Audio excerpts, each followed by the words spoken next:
एक एक शब्द की कीमत क्या होती है। एक गांव में एक बूढ़े आदमी ने अफवाह फैलाई कि उसके पड़ोस में रहने वाला नौजवान चोर है। यह बात दूर दूर तक फैल गई।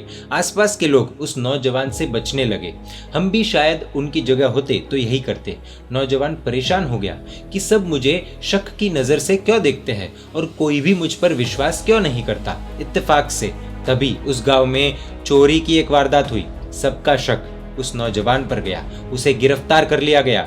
गिरफ्तारी में वह नौजवान आत्महत्या तक की भी सोचने लगा। आत्महत्या की नहीं, क्योंकि वह जानता था कि मैं सही हूं तो मैं क्यों खुद को सजा दूं, और आत्महत्या तो कायरों का काम होता है। जांच पड़ताल के बाद सबूत न मिलने से वह निर्दोष साबित हो गया। निर्दोष साबित होने के बाद वह नौजवान चुप नहीं बैठा। शुरुआत में तो शराब की गंदी लत लग गई, लेकिन एक रात उसने सोचा कि जब मैं गलत नहीं हूं तो मैं क्यों अपनी जिंदगी बर्बाद कर रहा हूं। उसने नशा करने वाली सभी चीजों का उसी रात त्याग कर लिया। बूढ़े आदमी पर गलत आरोप लगाने के लिए मुकदमा दायर कर दिया। पंचायत बुलाई गई। पंचायत में बूढ़े आदमी ने अपने बचाव में सरपंच से कहा कि मैंने जो कुछ कहा था वह एक टिप्पणी से अधिक कुछ नहीं था। बातों बातों में यह बात निकल गई थी। किसी को नुकसान पहुंचाना मेरा मकसद नहीं था। सरपंच ने बूढ़े आदमी से कहा कि आप एक कागज के टुकड़े पर वो सब बातें लिखे जो आपने इस नौजवान के बारे में कही थी, और जाते समय उस कागज के टुकड़े टुकड़े करके घर के रास्ते पर फेंकते जाइए। फैसला कल सुनाया जाएगा। बूढ़े व्यक्ति ने वैसा ही किया। कागज के टुकड़े किए और मस्ती में एक एक टुकड़ा रास्ते में फेंका।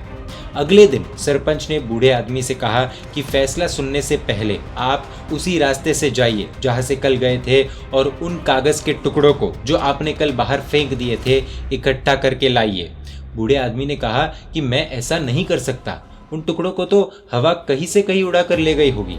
ये तो असंभव है, इम्पॉसिबल। अब वे मुझे वापस कैसे मिलेंगे? मैं कहाँ कहाँ पर उन्हें खोजने के लिए जाऊंगा। सरपंच ने कहा कि बस ठीक इसी तरह एक सरल सी टिप्पणी भी, एक छोटा सा वाक्य भी, एक छोटी सी बात भी किसी का मान सम्मान उस सीमा तक नष्ट कर सकता है जिसे वह व्यक्ति फिर से अपनी जिंदगी में दोबारा प्राप्त नहीं कर सकता। सोचिए, यदि इस नौजवान ने आत्महत्या कर ली होती तो उसका दोष भी आप पर ही जाता। भले कानून सजा नहीं देती क्योंकि आप पकड़े नहीं जाते, लेकिन कुदरत के कानून में कुछ भी माफ नहीं होता। कुदरत अवश्य इसकी सजा आपको देती ही। इसीलिए ऐसा कहते हैं कि यदि किसी के बारे में कुछ अच्छा नहीं कह सकते तो चुप रहने में ज्यादा फायदा है। वाणी पर हमारा नियंत्रण हो तब तक शब्द हमारे दास हैं।